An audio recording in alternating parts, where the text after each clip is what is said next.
Hello everyone, I welcome you all for today's newspaper analysis. This is Alka and we will going to basically analyze some of the important articles and we will see how these are particularly important from prelims and mains point of view. So starting with without any particular time, wasting any time, India electricity grid runs 50% on non-fossil sources. Now it is very important that recently India has achieved one of the major target which we have set basically. What was the target? That basically we want to shift our energy needs from fossil to non-fossil. So in this, and we have set that target of 500 megawatt by 2050, but we have 2030, but we have already achieved half of it. So in this particular article, what are the targets? We will see what is fossil fuels, what are non-fossil fuels, which particular non-fossil kind of energy or source of energy is the major producer in electricity in our country, and we will going to see different important aspects from this particular topic. Now it is very important. Recently there is an ad which is running on your TVs, if you have saw that is specifically promoting your Adani group, but there is an ad in your TV which says that one particular youngsters from urban area, he used to visit his hometown or village area, and then he asked ki bhai how you are studying. So bolte Suraj bhaiya ki wajah, so because of the sun brother like Suraj bhaiya. Then the old lady, she's there, she's also working good, electricity is there in the village. So he asked her also ki how this electricity has been changed, how this much development has been taken place in your village. So she also said that because of the Suraj beta, because we have a son called Suraj beta. Then he was like, who is this Suraj? Who is developing, who is actually helping in development of the village. So actually then that particular girl make her visit to that particular place where majority like in vast solar panels have been installed. So that was basically an ad of Adani group, but this shows that majority of our country, the electricity currently we are producing, we have shifted, a majority of energy is coming from solar panels or solar energy. That is basically part of non-fossil. Now, not 2030, not later, India did it in 2025, 5 years ahead of schedule. 50% of power capacity from clean and non-fossil sources we have generated from your non-fossil sources. Now first of all, non-fossil capacity kitni hai? That is, we have targeted for approx 500 gigawatt. I'm so sorry, I have said megawatt, gigawatt, and we have already achieved on an average 215 to 250 electricity capacity. So half of the needs current in this particular country is fulfilled by non-fossils, and half is basically by the fossil. Now, what are fossil fuels? From our school time always we are studying ki fossil fuel is something which is generated or coal, basically coal, oil, natural gases. These are basically kind of fossil fuels you will going to see. So fossil fuel are the energy resources which are formed from the remains of ancient plant, animals, or any kind of these crops and residues. Basically when they are compressed and buried basically for a very long time, then they produce themselves or convert, or after decomposing and long process, they actually convert themselves into a fossil fuels, which include your coal, petroleum and natural gases. Recently when there was instability in Middle East, we were actually panicked because majority of these fossil fuel demand are fulfilled from the Middle East country. Then specifically majority of the 60 to 70% of our import of gases and natural gases and oil is from your Middle East only. That's why we were panic. That's why this particular shifting to non-fossil forces to become Atmanirbhar in energy development also is very important. So these are basically the fossil fuels. Now question arises, what are the non-fossil fuels? So when we talk about the non-fossil fuels, Non-fossil fuels are actually the particular sources which we are getting, or which the products and residues which we are getting from our natural resources or renewable source of energy. That includes your solar, that includes your wind, that includes your water, biomass, nuclear energy which we create by nuclear power plants. These are basically the sources of non-fossil. And why we are shifting to non-fossil? Because they are clean, the carbon emission, in short the pollution level which they are emitting in environment is very less as compared to your basically fossil fuels, because we as in India as a country, we are the third largest emitter of carbon dioxide, which is one of the major responsible for the global warming and the climatic changes. Good morning beta. So non-fossil fuels. So non-fossil fuels are clean, renewable, low emission energy sources that do not emit a large amount of greenhouse gases. From our school time you are studying about these greenhouse gases. What are these greenhouse gases? So yes, these are one of the major क्या बोलते हैं contributor of global warming, in your greenhouse effect and global warming. So that's why these greenhouse gases are also very important. But why non-fossils are important? Because they are actually emitting less carbon and less greenhouse gases. What are the examples? Solar, wind, hydro, biomass, nuclear. And solar energy is one of the largest basically supplier, non-fossil creator of energy in our country. There is a story of MP government. There was a time when MP was actually lacking in everything, but MP has converted their hydropower thing, because MP may there is actually falls on the Tropic of Cancer, plus there are various rivers can be seen in MP. Despite some regions they face water shortage problem, scarcity problem can be seen, but yes, a good network of rivers can be seen in MP. So MP has basically utilized that thing, and they have generated electricity from these sources, non-fossil sources. The current scenario is that MP is supplying electricity to part of Delhi, part of Mumbai, some parts of UP, including fulfilling the needs of MP. So these non-fossil particular things are very important when we talk about a cleaner form of energy. So they are also pocket friendly, plus they are also good for environment. So this was the target. Lekin we are already ahead of the target. This is actually the data of November 2024, where we says ki we have actually achieved 213, but this particular data has been increased. So we are in a mood ki yes, before 2030 we will, chances are very high that fully we will going to convert ourselves into a major non-fossil energy producer country. And for solar energy also we have basically different initiative. For solar rooftop initiative, PM Kusum Yojana. Then in 2014-15 we have realized yes, solar energy has a huge potential in our country. So we as a country, with the help of France and Italy, we have initiated a scheme or international organization which we have created, that is International Solar Alliance, ISA. And the goal is basically, aim is to produce more and more energy from the solar powers, from the solar, that is the heat of the sun and the energy of the sun. And more than 120 countries are currently part of this organization. Where is the headquarter of ISA? So ISA headquarter can be seen in your Delhi, not in Delhi, sorry, Haryana, Gurugram. So sorry, that is part of your Delhi NCR. So yes, majority of the countries currently are member of it. India is one of the global leader. That's why India's position in the global scenario is also changing, because from a normal follower we are converting to a global leaders, and we are also called as a leader of global South and South-South cooperation.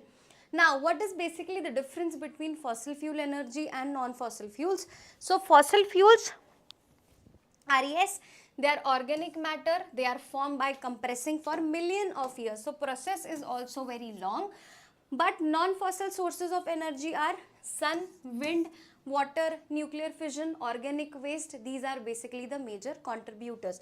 Now when we talk about the organic waste, we are using the waste crop residues, that is maize residues, sugarcane residues in producing ethanol. Ethanol is basically kind of a green hydrogen. We have a initiative green hydrogen, so it is part of your green energy, or which is also clean and safer for the environment, and emission will be not at that high scale. So we are working for ethanol blending as well. In short, kind of a fuel, we are making fuel from the organic waste or the crop residues.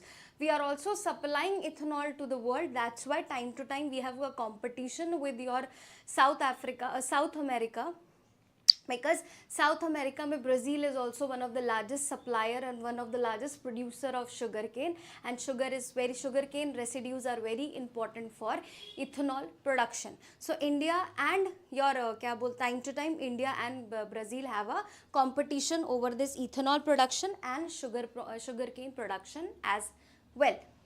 Now second, examples: coal, oil, natural gas. Obviously example are solar, wind, hydromass, biomass, nuclear.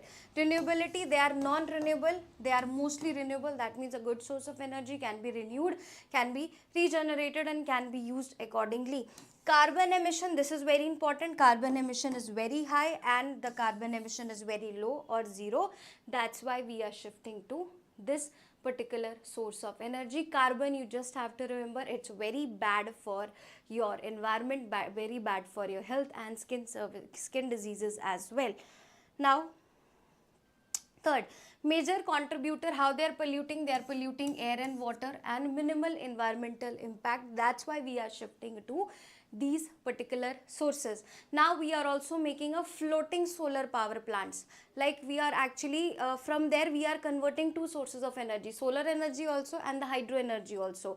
You can see in Maharashtra region, when you're going to extreme Ghats region of Maharashtra, when you're like, for example, if you have visited there, if you are moving from Maharashtra to let's say Shirdi or somewhere Nasik wala area, so there is a Ghat area. In the Ghat areas you can see large wind turbines. So in that region they are converting wind energy into electrical energy.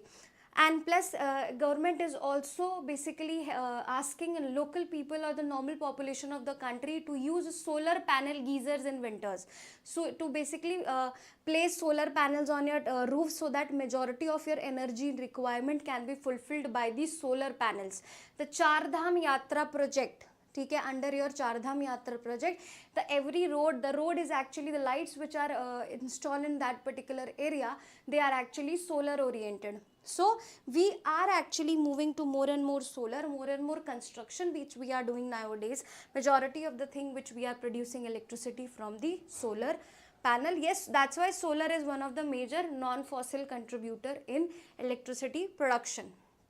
Now climate impact. Fossils are responsible for global warming, but they can help to mitigate the climate change problem. Cost, if you say, this particular cost is rising, but the cost is low. But the problem with the non-fossil and specifically for your solar energy is that it depends on the climate. For example, in the monsoon season, we are also aware that majority of the south cannot produce a good amount of electricity from the solar energy, because solar energy is depending on your sunlight. So yes, because in monsoon season and rainy season, the sunlight, the electricity which we will going to produce from solar, it will going to decrease. So that's why majority of the people are not relying totally on the solar panels. There are alternate options. Why? Because these are not actually, these are dependent on environment, and any day or any time it can be, and in the changing scenario of the global climate, it is also important that yes, we have a backup of these non-fossils energy as well. So it doesn't mean that we will totally shift to these non-fossils, but we will have a backup of fossils, because in future these non-fossils are actually environmental and global related, and time to time with the change and the global shift in the environment and climate, there can be a situation that like full dependency on these sources can affect our future needs or future goals. Now, why this milestone matters to India? Why basically this thing is very important? Because first of all, we are the third largest carbon emitter of the world. So accordingly, it will going to fulfill or help our basically help our industries, and it will going to help us to achieve our 2070 net zero carbon emission. That means we have targeted by 2070 there will be a zero carbon emission by our country. Zero carbon emission means not total zero. Zero means to minimal extent when there is like a very low carbon emission. Our factories can fully, in the current scenario, our factories or industrial sectors are the largest supplier of carbon, or largest, emitter of carbon dioxide and carbon in the environment. So from shifting totally, our industrial sector is such a wide sector, it's not easy to ekdam se just in a chutki to shift from this to not this. So it will take time. That's why we have set a target that by 2070 we will be net zero carbon emitter, and switching to non-fossil will going to excel or expedite the same process. So India is the third largest emitter of globally carbon emitter, but we have target to basically commit this by 2070, become a net zero. Bhutan is basically a zero carbon emitter country. Why? Because Bhutan constitution says that, it is mentioned in constitution कि majority of the, almost on an average 40 to 50% of the area of the Bhutan will be your forest area. So that's why this particular Bhutan is one of the first country in our neighbors which is the zero carbon emitter country. New Zealand has also basically achieved that particular target, or they are about to basically achieve that particular target, because these are small countries and they are actually more working towards their environment. But for us, it is important that around us, the Bhutan is the country, and Bhutan constitution, we don't have, we have not written in our constitution, it's not somewhere written in our constitution ki yes, this much percentage of the forest should be, of the land should be forest cover. Nahin. But it is mentioned in the constitution of Bhutan ki this much area, like approx 40 to 50% of the area of Bhutan will always be a forest area. That's why you will see there are majority of initiative like BBIN, One Belt One Road initiative, international initiative. BBIN is your Bangladesh, Bhutan, India and Nepal. It's a transport connectivity program. India is one of the major initiator, but Bhutan is actually, time to time Bhutan actually shows us disconcern towards this construction program, because they have to, under this international connectivity program, we have to cut trees for the development in Bhutan areas, but Bhutan time to time shows disagreement ki nahi, according to our policy we will not going to cut forest. So yes, BBIN is there, but it is not yet successful plan in these countries because the reason is basically your Bhutan. That is only the reason why Bhutan is also not part of China's One Belt One Road initiative. We are not part of China's One Belt One Road initiative because we have a rivalry kind of a issue. But Bhutan is not part of it because Bhutan don't want to hamper its environmental concern, and according to happiness index, Bhutan is one of the happiest country in our neighbor countries. So in happiness index also, Bhutan is one of the happiest country. There was a time when Pakistan was a happier country as compared to us, but in current situation, we are happier country as compared to Pakistan.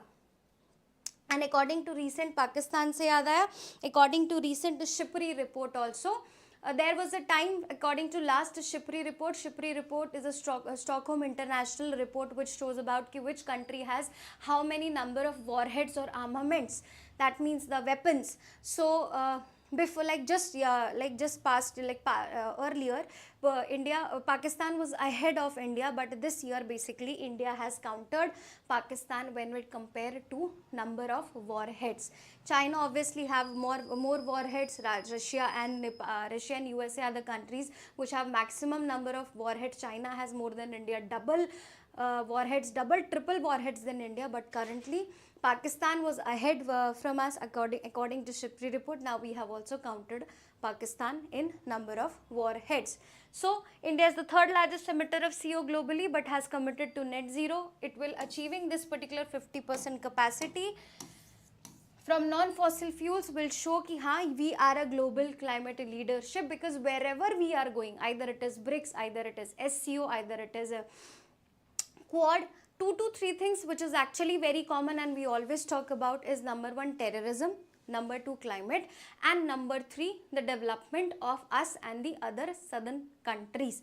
So these 2 to 3 things currently which are we are talking in every platform, usme 2 are prominent, terrorism and climate. So we want zero tolerance policy for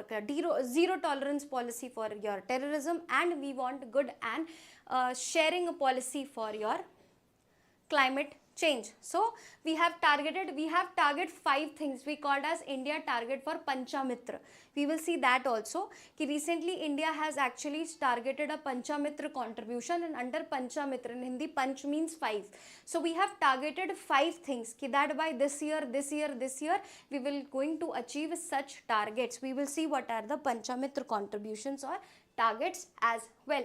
Now energy security, because majority of things which we required, we need a lot of energy, we need a lot of basically these kind of energy for domestic chores and different kind of chores. So that's why this is very important. So it will going to help us to basically reduce our dependency on different countries for our energy requirement, energy need fulfillment. So it reduce the dependency on the imported fossil fuels, especially crude oil, and it will going to enhance the domestic energy resilience.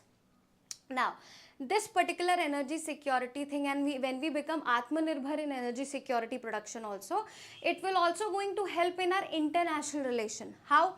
Because time to time when like there is instability in the country, USA is let's say not happy with Russia, but there is a situation when USA is also selling a shale gas, and same we are exporting gases and shale gas and crude oil from Russia. So we are in a state of confusion from whom we should buy, so that buying particular, let's say if we buy from USA, then Russia will say ki I am your BFF, that is best friend forever.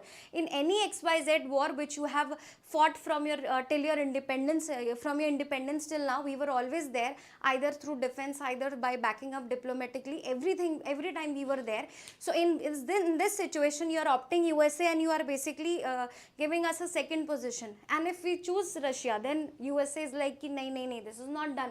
You have promised that ki we will going to increase our relationship, so you have to purchase this for me. So that's why, to avoid this kind of confusion also, to avoid this kind of dependency also, it will going to enrich in our international relation as well. So that's why this energy or this particular dependency, it will going to reduce the dependency, and it will also going to enhance the international relation with almost every country. Now in the current scenario, as we talk about the Western Asian country, because 70% of our non-fossil fuel requirement, oil, gas, LNG is basically fulfilled from this particular region. Now let's say ki because if situation turned out to be worst, then the cut to, because of Iran has said that they will going to stop the supply of crude oil to this particular region, and they will going to close the Persian Gulf region. So at that time, the oil prices and the fossil fuel prices, whichever the prices of coal, gas, and basically the LNG gases and different kind of oil will actually us time pe if the situation was the same, then it might be lead to hike in the prices. So it could lead to the inflation in our country. So our economy is also dependent, the prices of our various goods and services are also dependent because of these energy imports which we are highly dependent on. So that's why shifting to this non-fossil will also going to improve our international relation and economy and environment, to hai hi hai. So this is also the reason. Now job creation. Yes, this is also one of the important sectors, very important factors. It will also going to the wherever there are solar panels and these kind of wind panels or turbines have been imposed. It's not, they are not running by themselves. They need people for the installation, for the looking after, and for the different purposes, maintenance. So it will also going to create a job 3 times more. This is also important because in the current scenario, according to recently periodic labor force survey, it has been come in the news ki yes, the majority of the employment has been decreased in the country. One of the reason is also AI. So AI mein hi YouTube and your particular chat GPT, that person has came up with a different plan. He said that whosoever is the content creator on YouTube, if they are creating AI related videos, or AI is basically responsible for creating that video, then that particular channel or video will not be monetized. So this is one of the initiative to stop where your AI can actually eat the job of the people. Same AI has actually led to mass scale unemployment, because in Amazon in USA and various Google and not Google but Amazon and different companies in USA, they have basically excelled more than 8 lakh people because AI has replaced their job. And according to World Bank, if the same process happens in our country, then by 2030 and 40, we, like majority of the people in our country, will be unemployed because of this AI. So in this current scenario, it is very important that we should be technologically advanced, and yes, government should bring some policies and strict policies so that AI can't take the job of the people. So yes, these particular solar panel installments sectors can increase the job by 3 times more. Then economic transformation, we have already talked. This will going to support our Make in India. This will going to support our target for Atmanirbhar Bharat. This will going to help in our GDP, basically installment and GDP growth. The amount which we are investing to get these fossil fuel minerals from other countries, that particular amount can be used for different sector or infrastructural sectors. So it will going to help in the economic transformation as well. Now this is the simple capacity example ki what are basically the sources. So solar power, on an average 81 gigawatt of the energy which is produced, more than or approx, this is the sign of approx. So approx 81 gigawatt is basically from solar power, wind power 45 gigawatt, hydropower, hydro means water, that is 47 gigawatt, biomass and others, that is 10 to 12 gigawatt. Biomass is basically wherever the term is bio, B-I-O, which is related, just without thinking, without any second thought, you just, the meaning of bio is related to plants. Okay? Plant and plant residues, or plant or something related to your environment, that is your biomass. There was a scheme which was started by your UP government, that is known as Gobardhan. So under that, basically they have said that by dumping that gobar, that is dung of a cow, you can produce energy, you can produce methane, because your cow dung, your rice fields, these are the major contributors of methane gas, which is part of your greenhouse gases, and that is also not good for environment. So but that is equally important from other sectors. So that's why through your Gobardhan, under that Gobardhan initiative, majority of the farmers, then it was implemented to other part of the country. So majority of the farmers, they were using the cow dung to basically produce biogas, which is important, which is kind of an alternate for various sources of energy which we are getting from the fossil fuels. So Gobardhan scheme, just remember, biogas and biomass, just remember. Okay? So these are basically the contributors, major contributors. You will see solar panel mein majority of the electricity which we are generating from the solar, that is approx 81, but the sad part is also that the panels, directly we are not converting ki haan aaya and sar pe leke baithe mirror and it has been converted. No. So majority of that particular process which involves to convert this solar into energy form or electricity form or different form of energy, we required solar panels. And the sad part of the system is that majority of our solar panels are exported from China. So yes, we want to become the highest solar power energy creator.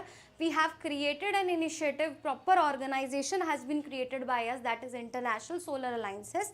But still our majority of the solar panels which are coming, which is actually the main catalyst for the whole process, we are exporting them from China. So yes, we are also working so that these solar panels are created in our own country at a better cost, so that we are also not dependent on solar panels for our basic targets. That is, we have to achieve different targets, but if our target is depend on any XYZ country, then how we will going to fulfill that? So that is also the thing, and that is also the problem. Now, India Panchamrit commitment. This is very important. We have committed 5 important targets to achieve in the next 30 to 40 years. And if you are writing this in any of the answer, any of the question, it will going to give you edge marks. Now, India's Panchamitra commitments, we have recently made in COP meeting of 26, that is we have made that in 2026 COP 26 Glasgow mein. So 5-point Panchamitra commitments was announced by India in COP 26 Glasgow. Number 1, non-fossil capacity, which we are discussing right now. Achieve 500 gigawatt non-fossil electricity capacity by 2030. So this is the first target by India under Panchamrit commitment, and we have already 2030 is the target, but in 2025 already we have fulfilled the half, we are already completed the halfway. Then it is believed that before 2030 we can achieve the further goal as well, if everything goes in according to the current situation. First is this target of the Panchamitra commitment which we have done. Second, energy share. Meet 50% of the energy requirement from renewables by 2030. It is also related to this कि भाई majority of, yes, you are creating energy from electricity from 500 gigawatt, but other energy resources you want कि भाई 50% should be dependent on the renewable source of energy, that is should be dependent on the non-fossil fuels. So your first and second targets are actually basically interrelated. If this is going in a good pace, then definitely this can be achieved. Now the third target, emission intensity. Reduce GDP emission intensity by 45% as compared to 2005 level.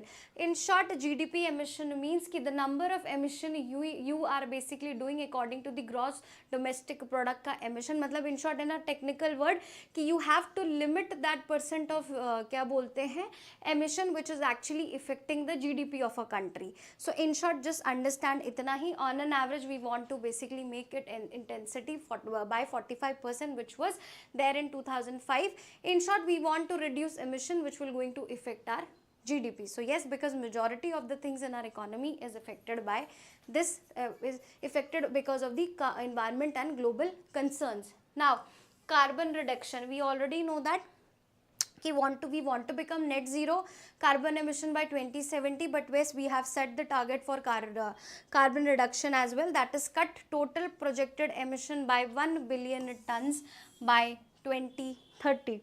So this target is interrelated. If you are using a good source of fossil fuel, if you are using basically a non-fossil sources of energy, then definitely you will going to also work on reduction of the carbon. So if one is fulfilled, it is believed that the other particular goals can be fulfilled before time or can be fulfilled on time, because time to time majority of our targets have not been fulfilled. Like for example, we have targeted to reduce malaria, but we were not able to achieve that on time, so we have extended the time for reducing malaria in our country. Now net zero we have already discussed. Achieve a net zero carbon emission by 2070. So these are the Panchamrit goals. Wherever we are talking about how we can work on environmental protection, or whenever the question is asking from renewable source of energy, or UPSC in prelims can ask you about the Panchamrit commitments, and they can basically interchange the data and facts. So please make sure you are mugging up, you are just actually rectify these particular things, because either it is essay, either it is answer writing, either it is prelims. These facts are very important from paper point of view. Now STEM, now another article.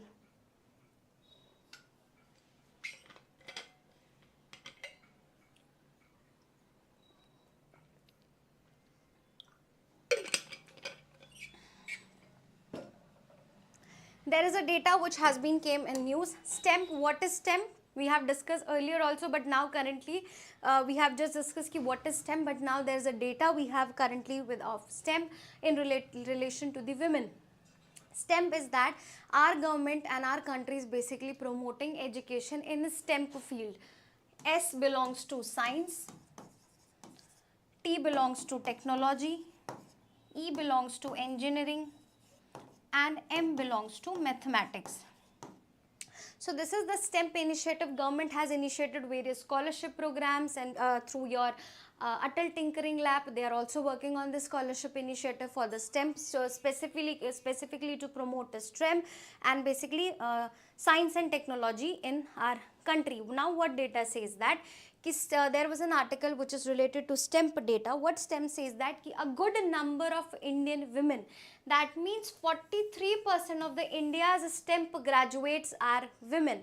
Positive news कि यार a good number of people, like majority of the people they say कि engineering लड़कियां नहीं करती, majority of the girls they don't go for engineering, maths नहीं करती हैं, very rare number can be seen, but this is a very good data which shows that कि on an average 43% of the Indian women they are actually doing their graduation from your STEM, either from science, technology, engineering or math, but their representation in the job is only 27%. And as we have talked recently, because of the data has been come of the periodic labor survey, in that also we have saw there is a slight decrease in women empowerment, women jobs. So women have left their job in the recent years. What is the reason? Why is the reason? That is a different article. But yes, from the same perspective, this area is very important, that only 27% of the 43% they are graduated from STEM, but like the number of employment, the number of women which are actually employed in this sector is only 27%.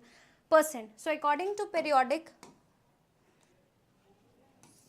labor force survey 2023 and 2024, Indian female labor participation rate, this is a generalized data, has increased to 41.7%, with rural women 47.6 participating at the higher rate than urban women, that is 25.4.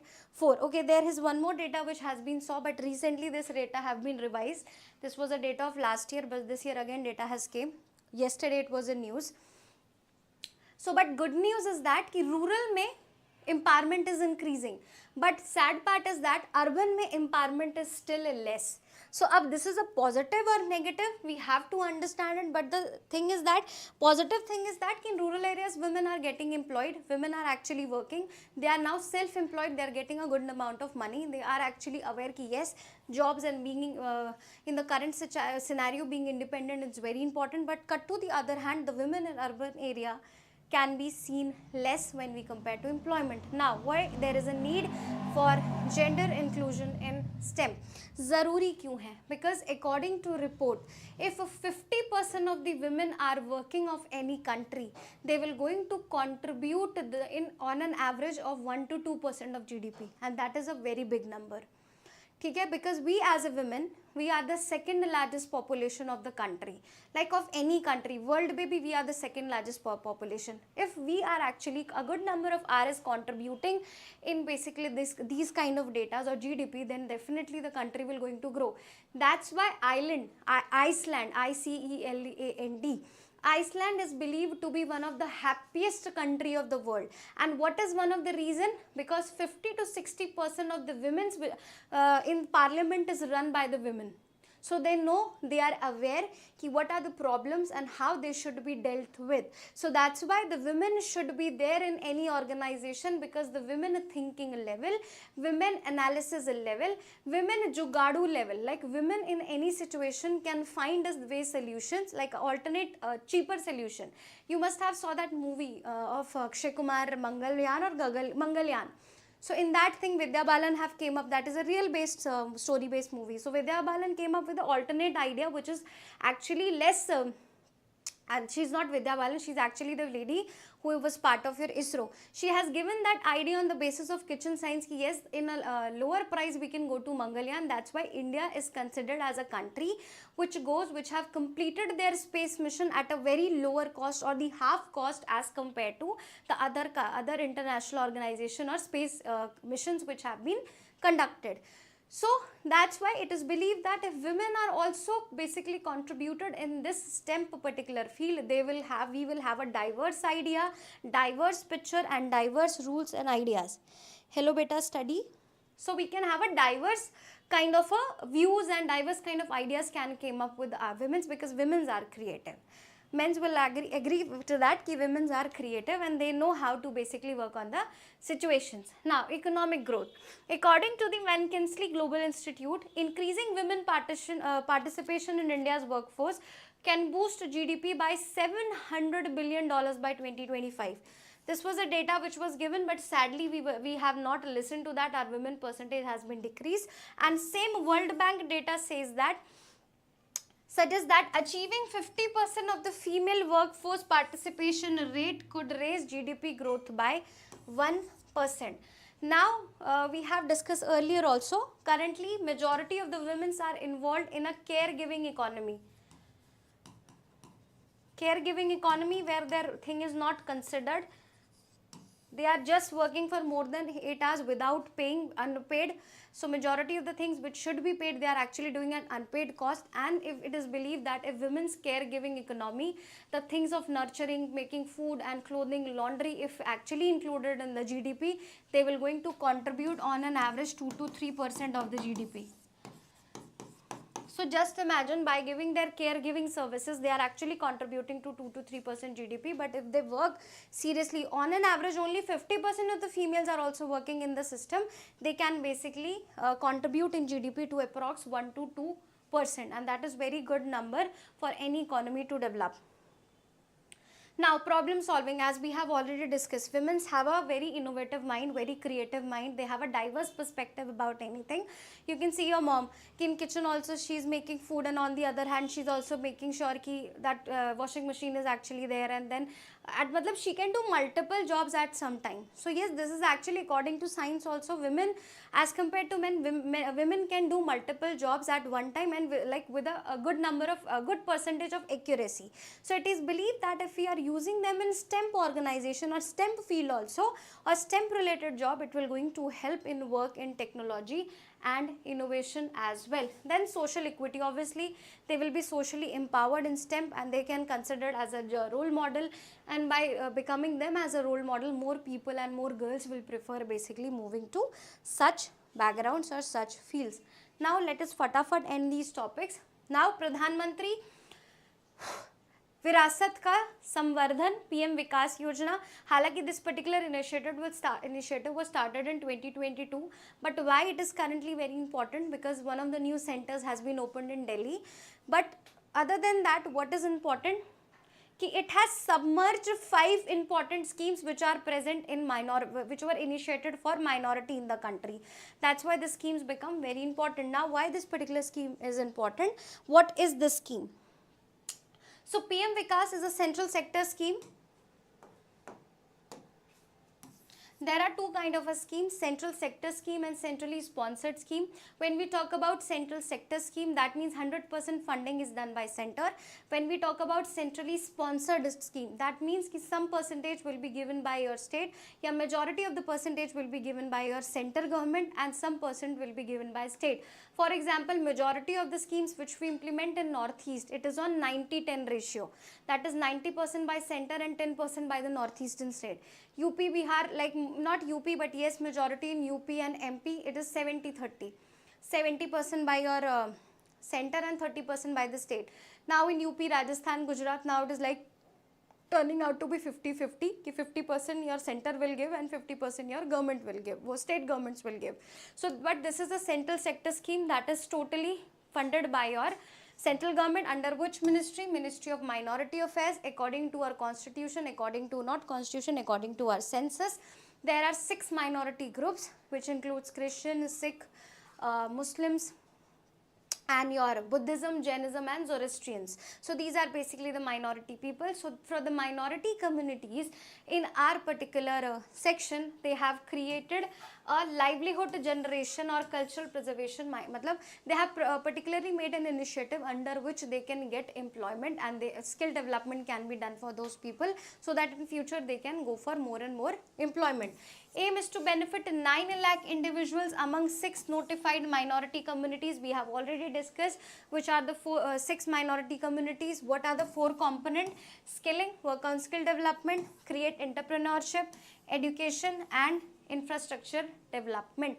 So these are the 4 components which are very important for under this sector: skill development, entrepreneurship and technology development and infrastructure development, because government also know that currently these are the sectors which are the growing sector.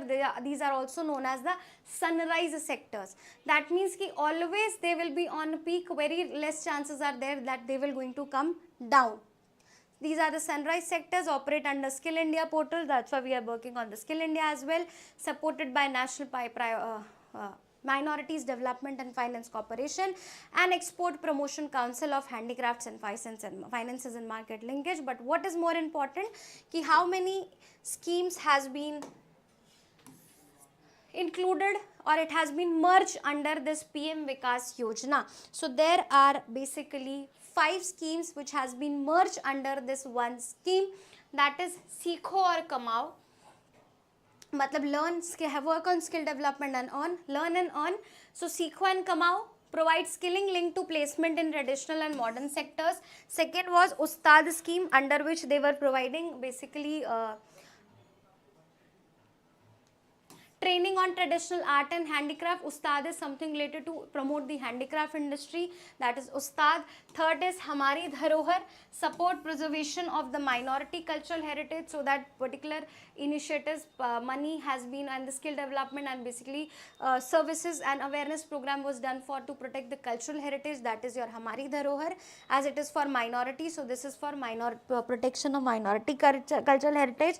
Then Nai Roshni, that offers a leadership and entrepreneurship training for minority women, and Nai Manzil for education and skilling for minority school dropouts. So these are the 5 initiatives which has been merged under PM Vikas. Seekho aur Kamao, Ustad scheme, Hamari Dharohar, Nai Roshni and Nai Manzil. So these 5 schemes are very important. UPSC or any state services can ask you which of the following schemes have been merged under PM Vikas scheme. So these are the 5 schemes which has been merged under this particular initiative, or any of the statement based question if they are asking you. Good morning beta, you can basically answer them. Now PM Modi paid a contribution, basic tribute to Thiru K. Kamaraj on his birth anniversary. Who is Thiru K. Kamaraj is very important. Thiru K. Kamaraj was one of the first CM of your Madras after independence. He has a very important role to play in he is a person who actually played a very important role pre-independence also and post-independence also. So that's why this man is very important, and personalities in news are always asked in a paper. So in 1916 he joined your Annie Besant Theosophical Society. There were Theosophical societies, very important. Annie Besant was one of the foreigner ladies who have become the president of Indian Congress, the council, Indian Congress committee, or the Indian Congress meeting which was actually held in the country.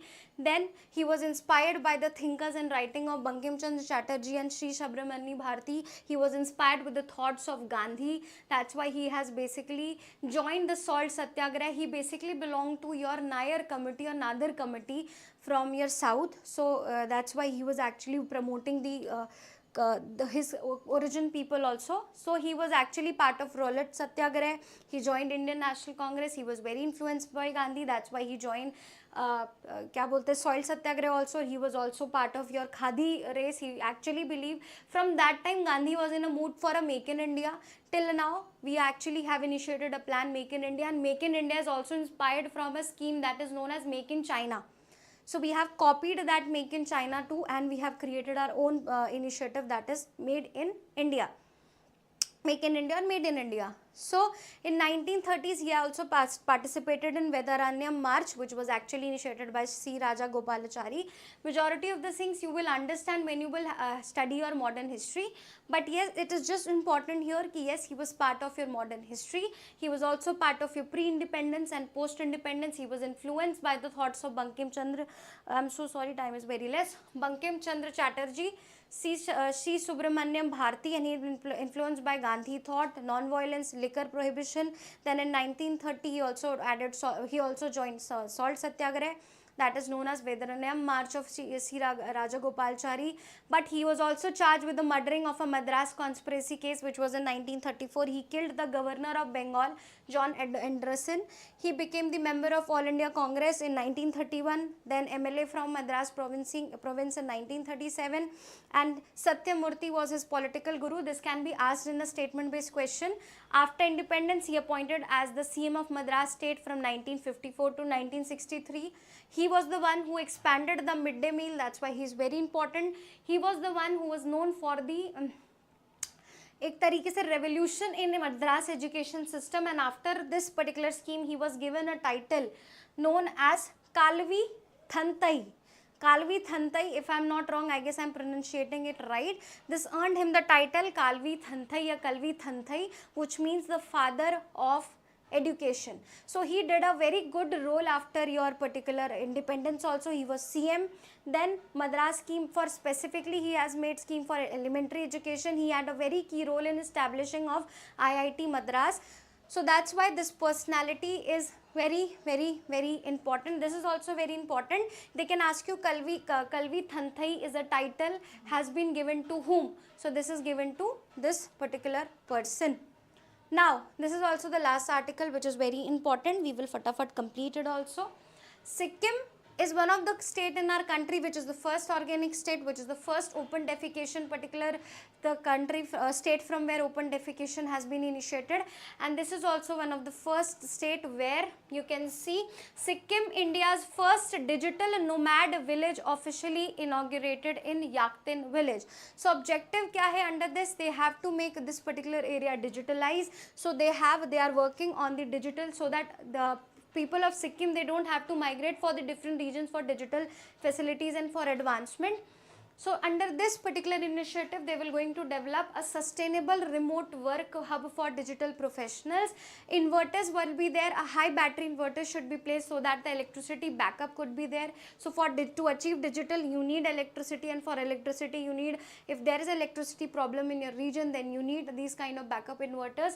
So a wide range of Wi-Fi system will be included. The village will be connected to high-speed Wi-Fi network, plus provision of inverters are there so that we can protect so that uninterrupted power can be supplied, and plus it will also going to work on Jal Jeevan mission, that is to provide clean drinking water, or we called it as Har Ghar Nal Jal Yojana. So that's why this is also very important that Sikkim has become the first particular village in Sikkim which has achieved this particular target. So okay, that's all for today. We have covered a lot of articles, we have covered a lot of informations. So hope so you have enjoyed this session, hope so you have understood what I want to convey. That's all for today. Thank you for joining me, and for the further we will again going to join you. I will again will come tomorrow and will going to help you to understand the articles which are important and how to read and how to basically implement it for your prelims and mains perspective. That's all for today. Have a nice day. Take care.